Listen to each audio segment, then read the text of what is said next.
নামাজটা কেমন ভাবে আল্লাহ সাজিয়েছেন।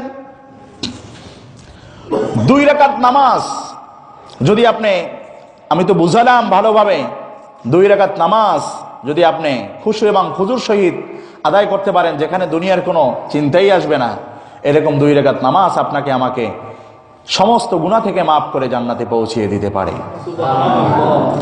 নামাজটা দেখেন কত সুন্দর।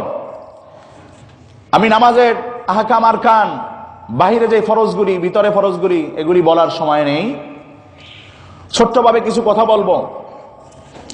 নামাজের ভিতরে আল্লাহ পাক রব্বুল আলামিন আল্লাহ রসুলের প্রেম দেখিয়ে দিয়েছেন। নামাজের ভিতরে আল্লাহ কার প্রেম দেখিয়ে দিয়েছেন? আল্লাহ রসুলের প্রেম দেখিয়ে দিয়েছেন। দেখেন, আমরা আমাদের নামাজের রোকনগুলি, প্রাথমিক অবস্থা আমরা দাঁড়াই, তারপরে আমরা মাথাকে একটু ঝুঁকিয়ে রুকুর ভিতরে চলে যাই। আল্লাহ বলে, না, পছন্দ হলো না, এখন তুমি বান্দা পুরোপুরি মাথাকে নুয়ে দাও, জমিনের সাথে ঠেকিয়ে দেই, যেই জমিনটা আল্লাহ পাক রব্বুল আলামিন বলেন আলাম নাজআলিল আরদা মিহাদা, আমি তোমাদের জন্য কি জমিনটাকে বিছিয়ে দেইনি? তাম জমিন উম্মতে মুহাম্মাদের জন্য আল্লাহ জায়নামাজ বানিয়ে দিয়েছেন, আমাদের যেন কষ্ট না হয়। এটা আমার রসুলের দোয়ার ফসল। কার দোয়ার ফসল? রসুলের দোয়ার ফসল। বলে আমার উম্মত এত কষ্ট করতে পারবে না, তারা কাজ করবে, শ্রমিক থাকবে, নির্ধারিত স্থানে গিয়ে নামাজ পড়তে কষ্ট হবে। তাম পৃথিবীকে আপনি আমার উম্মতের জন্য জায়নামাজ বানিয়ে দেন। আমি চকের ভিতরে কাজ করি, আমি একটু রাস্তার উপরে উঠি, নামাজ আদায় করতে পারবো, আল্লাহ কবুল করে নিবে। শুধু তাই নয়, আমি একজন বেকার মানুষ, আমি একজন রিটায়ার প্রাপ্ত মানুষ, অবসর প্রাপ্ত, আমার কাজ নেই, সুন্দর পোশাক পরে সুগন্ধি লাগিয়ে মসজিদের প্রথম কাতারে নামাজ পড়লে যেই পরিমাণ সব আমি অর্জন করব, তার থেকে হাজারো লক্ষ কোটি গুণ বেশি সব অর্জন করবে ওই ব্যক্তি যে মাঠে ঘাটে চকের ভিতরে শ্রমিক কাজ করবে এবং মাথায় একটু গামছা পেঁচিয়ে হালকাভাবে ভিজা একটা গেঞ্জি গায়ে দিয়ে ছোট্ট করে সিজদা দিয়ে আল্লাহকে স্মরণ করবে। তার আমলনামায় ওই মসজিদে পড়নেওয়ালার থেকে 1000 গুণ বেশি সব অর্জন হয়ে যাবে। এটা আমার রসুলের দোয়ার ফসল, এটা আমার রসুলের দোয়ার ফসল। নামাজকে ঠিক করতে হবে। বলতেছিলাম যে নামাজের ভিতরেও আল্লাহ পাক রব্বুল আলামিন তার রসুলের প্রেম দেখিয়ে দিয়েছে। আমি যে সময় দাঁড়াই, আমার রসুলের নাম কি? কোরআনের ভিতরে আসছে আহমদ। বলেন, আমার রসুলের নাম কি? আহমদ। আপনারা জানেন আমার ছেলে হয়েছে, ছেলের বাবা হয়েছি আমি। আমার ছেলের নাম রেখেছি নাদিম আহমদ। সকলে বলেন আলহামদুলিল্লাহ। নাদিম অর্থ, আল্লাহ বলেন সমস্ত নবীরাই আমার বন্ধু, তবে আমার রসুল মুহাম্মদ সাল্লাল্লাহু আলাইহি সাল্লাম সে আমার সুপরিচিত বন্ধু। আত্তাহিয়াতুর ভিতরে বলছেন আসসালামু আলাইকা আইয়ুহান নাবিয়্যু, হে আমার সুপরিচিত বন্ধু। আমার ছেলের নাম রেখেছি নাদিম। নাদিম অর্থ সুপরিচিত বন্ধু। আহমদ, আল্লাহ নিজে আল্লাহ রসুলের নাম রেখে দিয়েছেন আহমদ, এই জন্য নাম রেখেছি নাদিম আহমদ। তাহলে আমার রসুলের নাম হলো আহমদ। আহমদের প্রথম অক্ষর আলিফ। প্রথম অক্ষর কি? আলিফ। দ্বিতীয় অক্ষর হা। দ্বিতীয় অক্ষর কি? হা। তৃতীয় অক্ষর মিম। চতুর্থ অক্ষর দাল।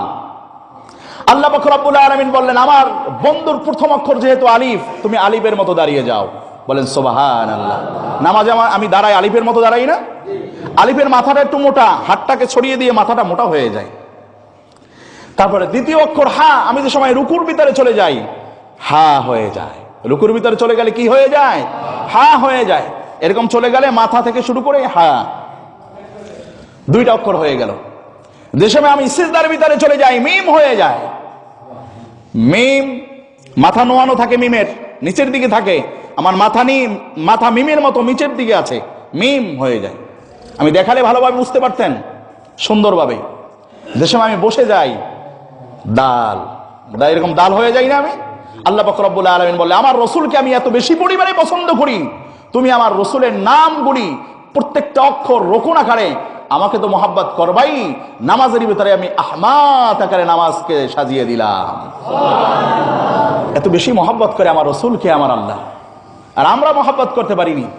যার দোয়ার ফসল, যার পাওয়ার, যার মর্যাদা, যার প্রেম, যার কারণে আমাদের প্রথম মানব হযরতে আদম আলাইহিস সালাতু ওয়াস সালাম যার নামের ওসিলায় আল্লাহ তাকে মাফ করে দিয়েছিলেন। 500 বছর 500 বছর কান্নাকাটির পরে আল্লাহ রসুলের নামের বরকতে আল্লাহ মাফ করে দিয়েছেন। মা হাওয়া এবং আদম আলাইহিস সালাতু ওয়াস সালামের বিবাহ হয়েছিলেন আল্লাহ রসুলের নামের কালিমার মাধ্যমে। সমস্ত নবীরা পর্যন্ত তার উম্মত হওয়ার জন্য আল্লাহর কাছে দরখাস্ত করেছেন।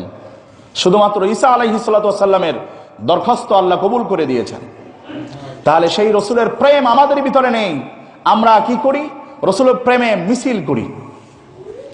আর নাউজুবিল্লাহ তারা বলতে থাকে রবিউল আউয়ালের সময় হ্যাপি বার্থডে ইয়া রাসূলুল্লাহ, বলেন না নাউজুবিল্লাহ? রসুলের আগমন, শুভেচ্ছার স্বাগতম। আল্লাহ রসুল সাল্লাল্লাহু আলাইহি ওয়াসাল্লাম এরকম আমার প্রেম হয় না। এরকম যদি হতো, আবু লাহাব তো আমার জন্মের কারণে খুশি হয়ে গোলাম আজাদ করে দিয়েছিলেন।